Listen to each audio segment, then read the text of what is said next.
Okay, just talked about Kizami. Trying to loft that punch with that nice extension and slide. Trying to get good chin position. Trying to have our front arm relaxed.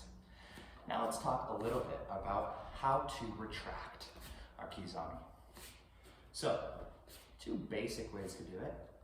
There's many more ways after that too, depending on our goal, right? Do I want to throw my Kizami again? Do I want to throw my Gyakuzuki again? Do I want to throw my Kizami and show my score? Part of Kumite is playing the game. We're not fighting.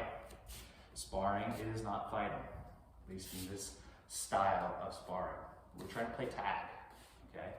We're going to do it with punches and kicks, but we need to have control on each of those movements. So, one of the things we can do is learn how to bring our back foot up and switch stances. This has become super common around the world because it shows our Kizami score really well while protecting us from counters and enabling other techniques like kicks, okay?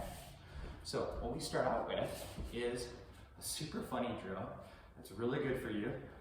You're gonna keep your front foot forwards. Your back foot's gonna stay a little bit sideways.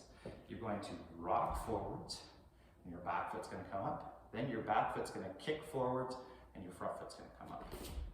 So 1, 2, 1, 2, 1, 2, 1, 2. And you try to make it faster and faster as you become more comfortable, okay? You can then practice doing multiple steps. So you can go 1, 1, 2, 1, 1, 2, 1, 1, 2. And that one actually really helps with the kicks later on, okay? So after practicing that, the next goal that we have is the foot replacement. What I'm gonna do is draw this hip back hard and move back, okay? I can do this directly backwards. 1, 2, 3. Or I can go off at an angle, which allows a lot of other cool techniques. So I go 1, 2, 3 at an angle, okay? Again, the point of this is attack with defense. I'm moving my body more away from my opponent than if I just jab and retract. This is kind of the more common, older school way of doing it. If I scored with my jab, boom, you'd stand up, extend that back hand. Still a perfectly good technique, so you gotta know where to put it and what it enables, what it disables, okay? So, what I want you guys to do with your Kizami now, you jab. As this foot lands, you retract your arm and switch feet, okay? So you're basically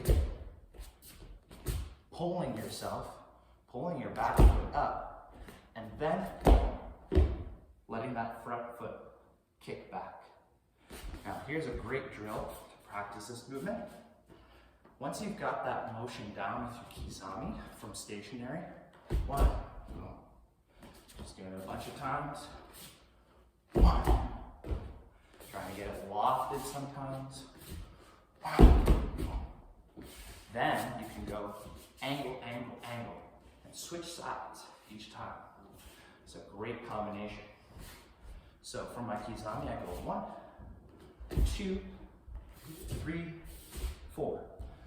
Here's the curl, that position where I'm compressing my back leg. Here's my front hand. 1, 2, 3. There's my next compression. 1, 2, 3. 1, 2, 3. 1, 2, 3. 1, 2, 3. It's a really good combination technique. You can do 2 and then kicks, 2 and then backhands, whatever else works for you. But it's a great technique to practice. Okay, folks, so we're watching Kizami today. It's a beautiful long Kizami. I want you to watch this load here. Nice load. Really beautiful long Kizami. Bends at the waist. Extend that Kizami a little bit further.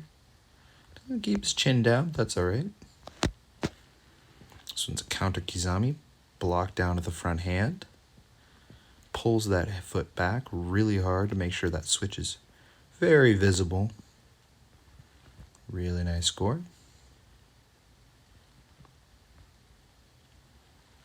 This one's another interception. Stuffs that kick. Pressure off the back foot. Nice switch after we're done. You can see how she extends the arm early. And this last one is another great counter Kizami. His feet come off a little bit off the ground, but he's really extending as hard as he can here. You can see, bam, right there. And he's going to switch. Good return.